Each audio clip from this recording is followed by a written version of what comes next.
நம்முடைய பிதாவாகிய தேவனாலும் கர்த்தராகிய இயேசு கிறிஸ்துவினால் உங்களுக்கு கிருபையும் சமாதானம் பெருகுவதாக. நாளிலும் கூட நமக்கு ஜீவனை தந்ததும் அல்லாமல் தயையும் பாராட்டினார் அல்லவா, அவரை துதிக்கலாமா? இயேசுவே நீர் நல்லவர், இயேசுவே நீர் நல்லவர், இயேசுவே நீர் நல்லவர். உடைக்கப்பட்ட நேரங்களில் துணையாக வந்தீர், எனக்கு நல்லவராய், எனக்கு நல்லவராய், ரொம்ப நல்லவராய் இருப்பவரே. எப்படி நான் உமக்கு சந்தி சொல்லுவேன், செய்த நன்மைகள் ஏராளமே. ரட்சிப்பின் பாத்திரத்தை எடுத்துக்கொண்டு பாதத்தை ஓயாமல் முத்தம் செய்கிறேன். ரட்சிப்பின் பாத்திரத்தை எடுத்துக்கொண்டு பாதத்தை ஓயாமல் முத்தம் செய்கிறேன். இயேசுவே நீர் நல்லவர், இயேசுவே நீர் நல்லவர், எனக்கு நல்லவராய், எனக்கு நல்லவராய், ரொம்ப நல்லவராய் இருப்பவரே. எனக்கு நல்லவராய், எனக்கு நல்லவராய், ரொம்ப நல்லவராய் இருப்பவரே. வேத பகுதி வாசிக்கலாமா? 2 நாளாகும் 14ஆம் அதிகாரம் வசனங்கள் 11, 12. ஆசா தன் தேவனாகிய கர்த்தரை நோக்கி கூப்பிட்டு, கர்த்தாவே, பலனுள்ளவன் காயிலும் பலனற்றவன் காயிலும் உதவி செய்வது உமக்கு லேசான காரியம். எங்கள் தேவனாகிய கர்த்தாவே, எங்களுக்கு துணை நெல்லும். உம்மை சார்ந்து உம்முடைய நாமத்தில் ஏராளமான இந்த கூட்டத்திற்கு எதிராக வந்தோம். கர்த்தாவே, நீர் எங்கள் தேவன், மனுஷன் உம்மை மேற்கொள்ள விடாதே என்றார்.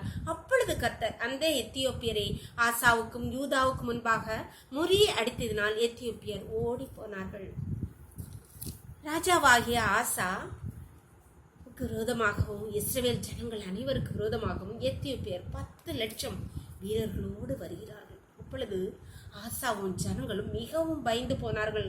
அப்பொழுது ஆசா கர்த்தரை நோக்கி கூப்பிட்டு சொல்லிய வார்த்தைகள் தான் இது. கர்த்தாவே, பலனுள்ளவன் காயிலும் பலனற்றவன் காயிலும் உதவி செய்வது உமக்கு லேசான காரியம்.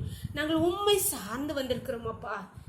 இதுக்கு வேறு கதி இல்லப்பா, எங்களுக்கு துணை நில்லும் என்று வேண்டிக் கொண்டான். அப்பொழுது கர்த்தர் அவன் வேண்டிக் கொண்டபடியே எத்தியோப்பியரை முறியடிக்க கிருபை செய்தார். அன்பான தேவனுடைய பிள்ளைகளே, நம்முடைய நெருக்கங்களிலே, பாடுகளில், கஷ்டங்களிலே, நம்முடைய வாழ்க்கையில், அன்றாட வாழ்க்கையில் நம்ம யாரை சார்ந்திருக்கிறோம்? நம்மளுக்கு அண்டர் பெரிய மனிதர்களையா, நம் உறவினர்களையா, நம்ம உடன்பிறப்புகளே, இல்லை நம் செல்வத்தையா, நம் பலத்தையா, நம் ஆஸ்தியிலையா, நம்முடைய கல்வியா, வேலை எதை சார்ந்திருக்கிறோம்?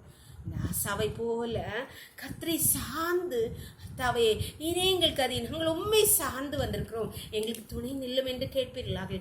கர்த்தர் எப்பேற்பட்ட காரியங்கள் இருந்தாலும் கர்த்தர் உங்களுக்கு துணை நின்று ஜெயத்தை கட்டளையிடுவார். அவரை சார்ந்து நிற்க, அவரை நோக்கி ஜெபம் பண்ணலாமா? எங்களை நேசிக்கிறீங்களா அன்பின் தகப்பனே? தர்மியான நாளை கூட எங்களுக்கு ஈவாய் தந்தீங்களேப்பா, கொடா கொடி நன்றியப்பா.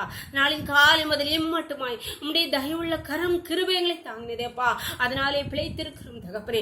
இப்பொழுது மடியாளோடு இணைந்திருக்கிற ஒவ்வொரு பிள்ளைகளும் உடைய கருத்துல தெரியுமாப்பா, உண்மை சார்ந்து உண்மை நம்பி வந்திருக்கிற அப்பா, எங்களுக்கு துணை செய்யுங்க என்று உண்மை நோக்கி கதறுகிற ஒவ்வொரு உள்ளங்களுக்கும் கர்த்தாவே நீர் துணை செய்வீராக. கர்த்தாவே நீர் உதவி செய்வீராக. அப்பா, உண்மை சார்ந்திருக்கிற பிள்ளைகள் கர்த்தாவே அவர்களை கைவிடாது இருப்பீராக.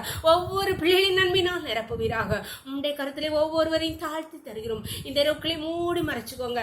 சகல நன்மையினால் நிரப்புங்க. துதி கன மகிமை எல்லாம் உமருக்கே செலுத்துகிறோம். இயேசுவின் மூல ஜெபங்கள் நல்ல தந்தையே, ஆமென், ஆமென். God bless you.